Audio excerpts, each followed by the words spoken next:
Yo, what's going on YouTube? Welcome back to another Minnesota Twins game review. What a game that was last night. Of course, I was at the game. That's why you didn't see a game review last night, but I was at the game. Absolutely incredible. I'm going home today, so got to do this here really quickly, but what an incredible game. The Twins won 5-3. 5 runs, 7 hits. They had 3 runs on 7 hits. They also made an error, but my goodness, what a game it was. Seriously, we scored first. That was really good, but then nothing happened. I mean, nothing happened. It was a great pitcher's game, and that was really exciting because then we got a lot of action at the end.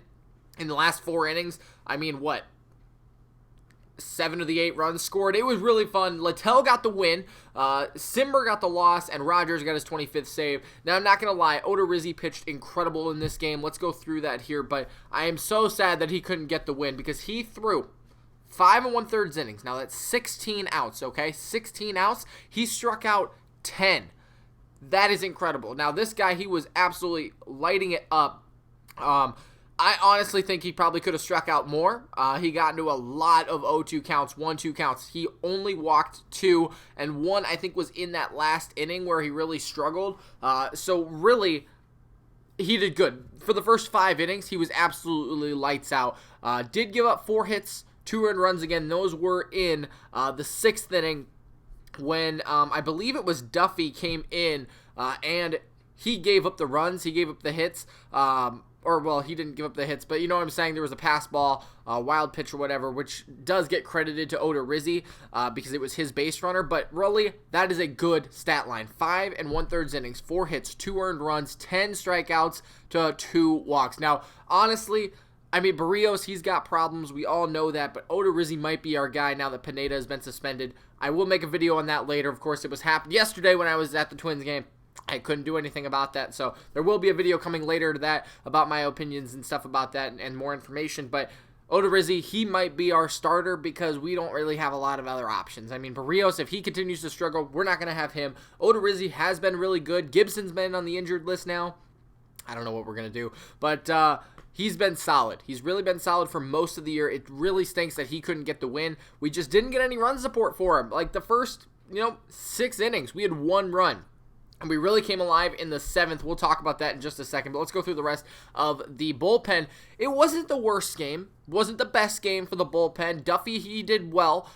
In his 2 batters that he got out, he did get both of them out. He struck them both out. And now I think, 18 consecutive games without allowing a run. Now, technically, like I said, he did allow the run to score because of the wild pitch, but it's not credited to him, which really stinks. That was really depressing when I was there because we were winning and then we weren't. That was allowed them to take the lead, but Littell came in after that. Otherwise, Duffey did really well. And yeah, like I said, 18 scoreless games now, something like 50 innings with 40 strikeouts. Maybe I'm totally wrong on that, but it's something crazy.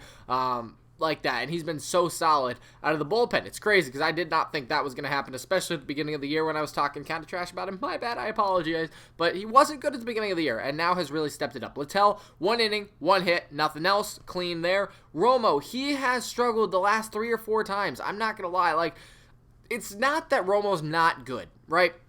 He just gets, weak little hits, bloop hits, opposite field hits that are just not hard hit. Nobody can hit the ball hard off of him except for Puig. He did hit the ball pretty hard off of him last night. But other than that, Romo is really good against right-handed batters. We know that lefties is just kind of whatever. But he gave up 2 hits, 1 run, 2 strikeouts in his 1 inning of work. He got the hold. Of course, we were up at this time, so that was just really good to get him in the game, get some innings for him. And then Rogers, of course, came in, shut it down, got the strikeout to end the game, and that was fantastic. Now, I do want to talk about one thing with Odorizzi before we go into the hitting. You guys might have saw Puig last night. My goodness, I tweeted about it too. But Puig, a chopper right back to Odorizzi at the pitcher's mound. Oh my gosh. Puig turned around and walked back to the dugout. I'm not going to lie. I do not like Puig. You guys probably know this. Not just because he's an Indian player. I don't like how he plays the game. I think it's absolutely disrespectful to the MLB. And it's like he's entertaining. I don't think so. I mean, yes, he's entertaining, but not for the right reasons. So, anyways, that's my short little opinion on him. I could go on and on about that, but he walked back to the dugout. Man, the whole crowd was booing. That was absolutely hilarious.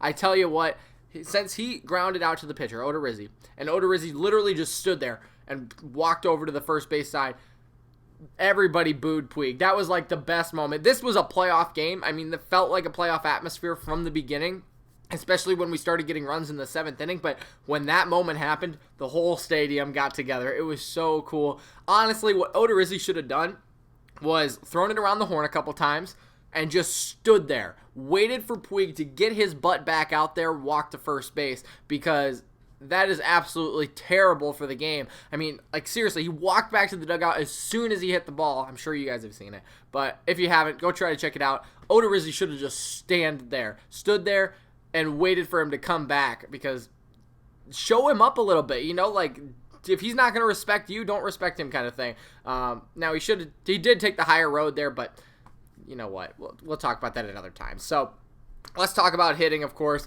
Hitting is what won us this game. Pitching was really good at the beginning. Hitting is what won us the game, though. Garver had a fantastic night. You saw it in the title already. 2 home runs, who equated to 4 of the 5 runs. He had 2 home runs. The second one was absolutely huge. So the first one came in the first inning. It was, the first pitch he saw, I think? Maybe I'm totally wrong about that. Let's check. No, it was a 3-1 count. So, yeah, he was in a very good hitter's count right there. Line drive right into the bullpen or the stands over there. Very, very good for his home run. That was number 27. That home run gave him the all-time home run leader as a Twin. That's incredible, because this guy has played 90 games, and he has 27 home runs. This guy is easily going to hit 30 if he continues to play, because there's 20 games left. If he plays half of them, 10 games, he should be able, that's 100 games in the season, or is it 80 games, and he'll play 90. I think he's played 80 games, and then that would make him 90. If he plays 10 more games and he can hit 2 home runs, because he hit 27 and 28 last night, that would get him to 30, which would be really cool. But yeah, he broke the all-time Twins record right there, set back in 1963 with that home run. And then in the 7th inning, when the Twins really came alive, this is what the Twins needed in this inning, because we were down at this point, 2-1, right?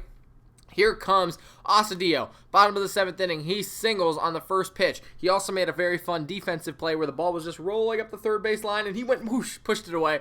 Definitely didn't need to do that, but as the ball went foul, but it looked cool. It was really fun. So Astudillo, he singles on the first pitch he sees. I believe that was to Lindor too, and Lindor, he bobbled it and then threw it right into the dirt, and Astudillo tried to take second. That was really stupid, because that was a live ball, and I'm sure the announcers talked about it. I haven't looked or listened to it, but that's a live ball when you throw it in the dirt, and I don't know when time is called and all that, but Astudillo should have been on second base. Well, anyways, Scope triples, so he makes him pay for it anyways. Scope thought it was gone. Maybe would have had an inside the park home run. I don't know. He's not that fast, which he did get a triple on, but he totally thought it was gone off the bat. Triples off the wall, and Astudillo scores, so hot take that, I guess. Tie game. The crowd erupted after that one. Kepler walks, so it's 2-2 with runners on first and third. Here comes Mitch Garver. 1-1 count. Boom, opposite field. See you later. Now, I'm not going to lie. I called this. There's no proof of it.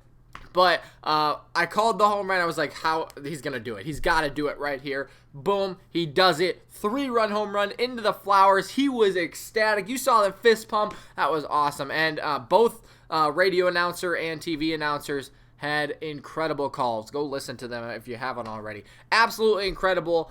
We did give up the run in the 8th, but who really cares about that? Because we won the game, but absolutely incredible for what Garver did last night. The rest of he picked up the rest of the team, but you know what I'm saying? Consecutive hits win you games, right? 3 consecutive hits is usually what will win you the game. Throw a walk in there as well, or at least that'll score you some runs, and that's what we did last night. We made him pay. Against Simber, right? We saw him on Friday. He kind of shut us down. Saturday, boom, we come back, throw him the same thing. See you later. Ball's gone. So Kepler 0 for 2 tonight. 2 walks, though, which ultimately ended up being a really big run as that walk the second time, as I just mentioned. Garver, 2 for 3, 4 RBIs, 2 runs, 2 home runs.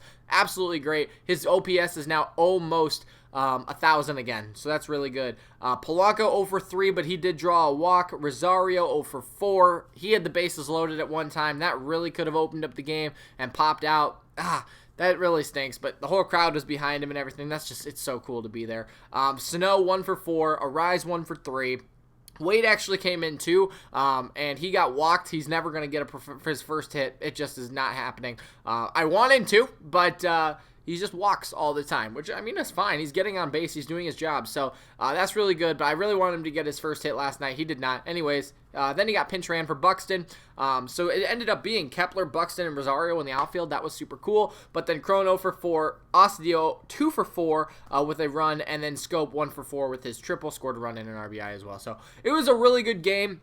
Even though we didn't play the best, we had clutch moments when we needed to, and it was a lot of fun to be there. If you guys haven't been to a Twins game, go to a Twins game. If you have been there, it is so cool. It is absolutely cool. September baseball is the best baseball there is until we get to October, of course. But this is going to be fun. We extend the lead to 6.5 games again. Hopefully take the series today and just shut them down, right? That's all we can ask for. Magic number is 14, I believe. So we're getting there. We're getting there. But this is awesome. It's very cool. Let's just see if it continues. And hopefully we can make a run to the playoffs. Thanks so much for watching, guys. Hope you guys enjoyed the video. Thanks so much for watching. We'll see you next time.